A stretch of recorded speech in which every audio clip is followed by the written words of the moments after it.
ආයිබෝවන් IMS News YouTube channel එකට ඔබව සාදරයෙන් සහ ගෞරවයෙන් යුතුව පිළිගන්නවා.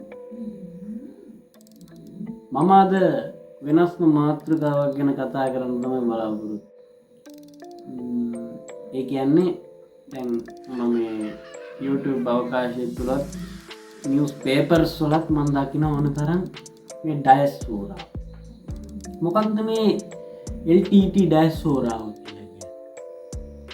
මොකක්ද මේ අපිට එල්ල වෙන මේ බලපෑ? ඕනෝන් ඒක හරිම තීරණාත්මක දෙයක්. ඒ කියන්නේ නිකන් අපි හිතන්න දැන් අපි දැක්කා දැන් ඊයේ පෙරේදා ඉතාමත්ම සුවිශේෂී දේවල් රටේ සිදු වුණා. ගරු ඉන්දියා අග්‍රාමාත්‍යතුමන් මෝඩි නරේන්ද්‍ර මෝඩි අග්‍රාමාත්‍යතුමන් ලංකාදීපයට සකලා පිටත්න. ඉතිං ඔවුනු වෙනස්ම සංවර්ධිත රාජ්‍යයේ සිහිනයට අරමුණට යනවා. එතකොට මේ ඩයස්පෝරාවෙන් මේ කරන්න මම කියන්න. අපි අදේ ගැන පොඩ්ඩක් කතා කරමු සවිස්තර. ඩයස්පෝරාව කියලා කියන්නේ LTT යුද්ධ සමයේ යුද නීති උල්ලංඝනය කරා කියලා ජාතිය දෙමළ ජනයාගේ යුද නීති ඔවුන්ගේ පුරවැසි අයිති ඒ වගේම ඔවුන්ගේ සියලුම අයිතිවාසිකම් උල්ලංඝනය කරයි කියලා ඔවුන්ගේ දුවා දරුවන්ගේ දූෂිත කියන්නේ උන්ගේ ගැහැණු ළමයි උන්ගේ පිරිමිලා දූෂණයට ලක් කරයි කියලා උන්ගේ දරුවන් දෙවියන්. ඉතින් අන්න ඒ මත ගොඩනැගිච්ච සංවිධානයක් තමයි මේ ජාත්‍යන්තර මේ ඩයස්පෝරාව කියලා. ඉතින් මේක ඇති වෙලා තියෙන්නේ පීඩිතයන් නිසා. ඒ කියන්නේ පීඩිත ජනයා වෙනුවෙන් ඇතිවිච්ච සංවිධානයක්. දෙමළ සංවිධානය මේ ඩයස්පෝරාව කියලා කියන්නේ. දැන් ඔවුන්ට මොකද්ද මේ අපි අපේ රට ගැන මේ ලංකාව ගැන මොකද්ද මේ සම්බාධක වලින් කියන්නේ? ඔවුන් කියන්නේ මේ එක් ප්‍රශ්න දමමින් එක් දේවල් කරමින් ඔවුන් අපිට ඇයි මේ ප්‍රෙෂර් කරා? ප්‍රෙෂර් කරන්නේ ඔවුන්ගේ ජාතියට සාධාරණයක් ඉෂ්ට කරන්නේ. හැම ආණ්ඩුවකින්ම ඒ සාධාරණය ඉෂ්ට කරනවා කියලා ආවත් ඉෂ්ට කරන්න බැරි වුණා. දැන් ඔවුන් කියන්නේ මේ වත්මන් ආණ්ඩුවට කියන්නේ ගරු අනුර කුමාර දිසානායක මහත්මයාගේ ආණ්ඩුවට ඒ ඔහුටවත් පුළුවන් ද බලන්න මේ සාධාරණය වුණනුන් ඉෂ්ට කරන්න. ඔව් කරනවා. උතුරු නැගෙනහිර ගැන තමයි ඔවුන්ට ප්‍රශ්නේ තිබෙන්නේ. අනික තමයි ඔවුන්ගේ ජාතියෙන් සියලුම දෙනා හුඟක් දෙනෙක් මිය ගියා. මිය යව්වා කියලා නෝන් කියන්නේ ඝාතනය කරා කියලා. එහෙම කරලා තිබෙන්නේ එදා කුරිරු යුද්ධයක් තිබුණා මේ රටේ. මිනිස්සුන්ට ජීවත් වෙන්න බැරි තත්ත්වයක් උදා වෙලා දුන්නා. පාරක තොටක යන්න බැරි වුණා. දැන් ඔබ දැක්කා ඒ දවස්වල තොප්පිගල හැම කොහොමද? එතකොට හැම තැනකම බෝම්බ පිපුරුවා. බෝම්බ පත් වුණා. සමහර තැන්වල මම දැකලා තියෙනවා බස්වල පුදුම විදිහකට මිනිස්සු බෝම්බ වලින් ජීවිත නැති වුණා මිනිස්සුන්. ඉතින් කුරිරු යුද්ධයක් තිබුණා මේ රටේ. ඒවා සාධාරණයි කියන්න අපිට අමාරුයි. මොකද ඒ වගේ නැති වුණේ සිවිල් ජනතාව. ඒකයි. ඒ වගේම සිවිල් ජනතාවත් නැති වුණා. ජේෂ්ඨයෝ වැදගත් ජේෂ්ඨයෝ කතිකඥයෝ ඒ වගේම බොහොම වැදගත් උදවියත් ඒ වගේ ජීවිතයෙන් සමුගත්තා. ඉතින් ගොඩක් දේවල් සිදු වුණා මේ රට ඇතුලේ. වෙදා දකින්න නැති සෑහෙන පිරිසක් බස්වලම ළමයි හම්බෙල්ලින්න කාන්තාවන් ගැබිනි මවුරු ජීවිතය ඔවුන්ගේ නැති වුණා. ඔවුන්ත් නොසිතූ මොහොතවල් වල ඔවුන්ගේ ජීවිතවලින් ඔවුන්ට සමුගන්න සිද්ධ වුණා.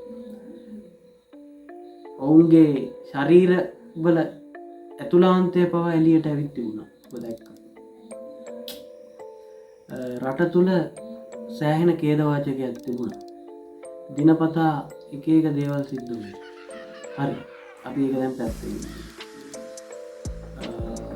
මේක වෙනස්ම කතාවක්. ඩයස්පෝරාවට උවමනා කරන්නේ උතුරු නැගෙනහිර ඔවුන් යටතට. ඒකෙන් සිංහලයා හිතන්නේ ඔවුන් පීඩිත වෙනවා. තවත් දුක් විඳිනවා. නැහැ. ඒක කොහෙත් නෙවෙයි.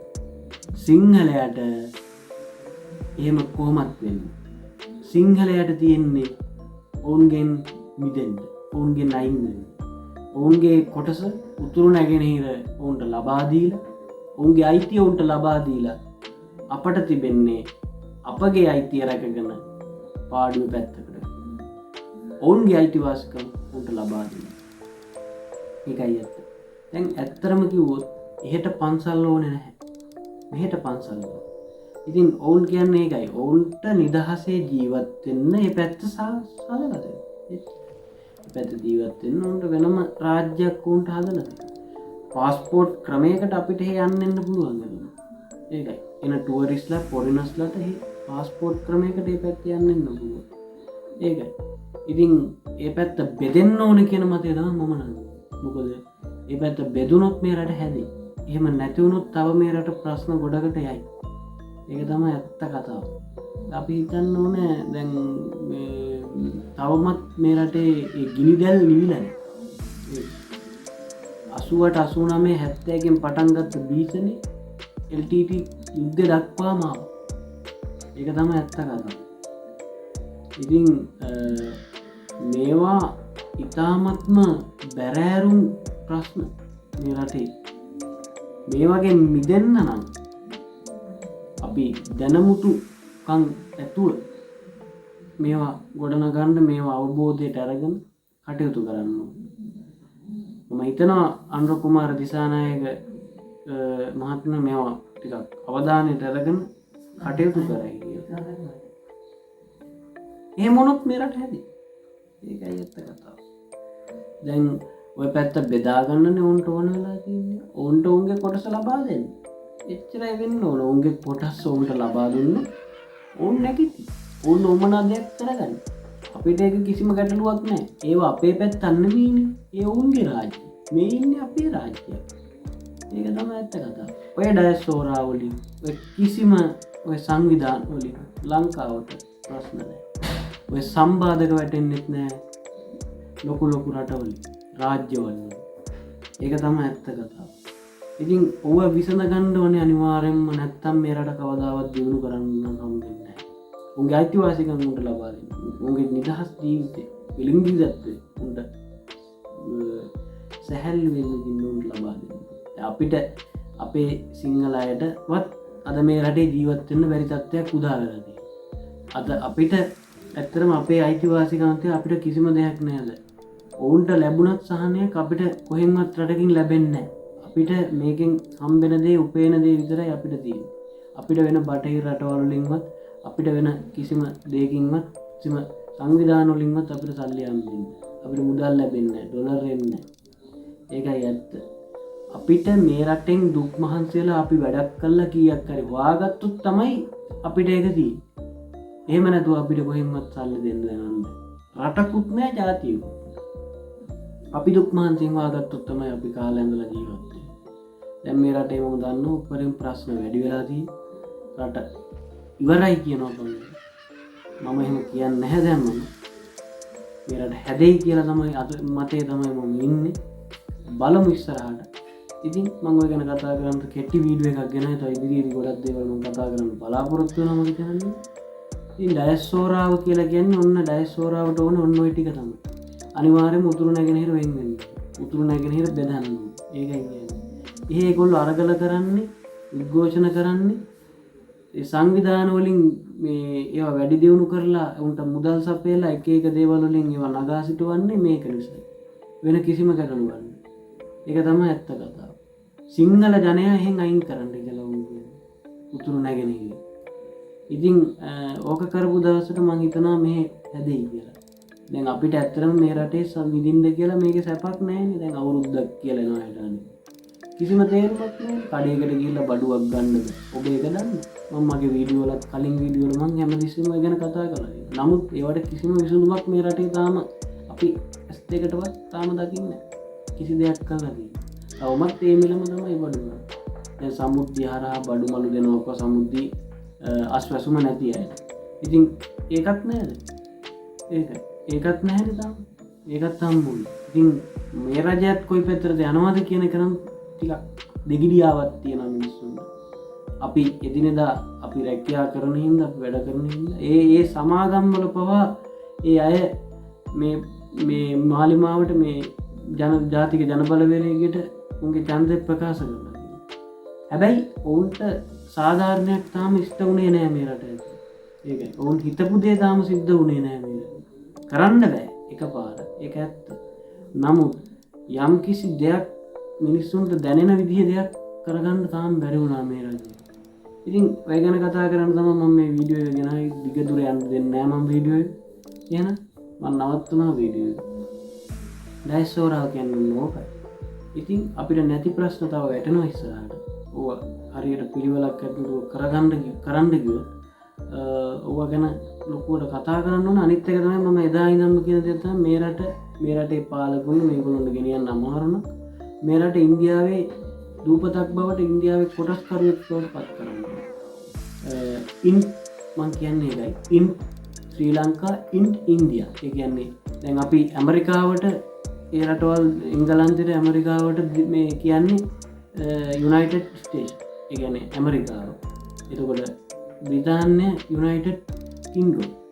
ඉතින් යුනයිටඩ් කින්ග්ඩම් යුනයිටඩ් ස්ටේට්ස් ශ්‍රී ලංකාව මේකේ දාන්න ඕනේ මේ ඉන්දියා ශ්‍රී ලංකා. ඒක තමයි වෙන්න ඕනේ ඉස්සරහට. ඒ කියන්නේ රටවල් දෙකම එකයි වගේ. අන්න ඒ වගේ ක්‍රම හදන්න ඕනේ. ඕන්ට අපිට හෙට මෙහෙට යන්න මගේ වීඩියෝ එකක් තියෙනවා බලන්න. පාලමක් හදන්න ඕනේ. මාර්ගයක්. ඉන්දියාවයි ලංකාවයි අතර යාවෙන මධ්‍යම මාර්ගයක් අධිවේගී. ඔය ඉස්සරහට වෙයි කියලා මගේ අරමුණ තියෙනවා. ඉතින් අපි බලමු මොකද කරන්න කියලා ඉස්සරහට. අර වග්ගාමත්තුත් ඇවිල්ලා ගියා මේ පෙරේද ඉන්දියා. ඉතින් අපි බලමු ඉස්සරහට යම් දෙයක් රට ඇතුලේ. ඉතින් ඒව හරියට කෙරුවොත් ඔය බෙදීම් සිද්ධ කෙරුවොත් අනිවාර්යෙන් මේ රට හැදෙයි. මට කියන්න තියෙන්නේ ඒකයි. ඔය උතුරු නැගෙනහිර අනිවාර්යයෙන්ම බෙදෙන්න ඕන. දැන් අපේ වැඩපොළවල ටැමිස් අය වැඩ කරනවා. ඒගොල්ලෝ කියන්නේ ඔය වගේ ප්‍රශ්න තියෙද්දි රටක් ගොඩ නැගෙන්නේ නැහැ කවදාවත්. හදන්නත් බෑ. ඉතින් ඕක තමයි ඇත්ත කතාව. උන්ගේ කොටස් උන්ට ලබා දෙන්න කියලා කියනවා. කෙමින් ප්‍රශ්න නැති කරගන්න මගේ වීඩියෝ එක මම නවත්තනවා. එහෙනම් ඒ ජන එක්ක දිගටම එකතු වෙන්න.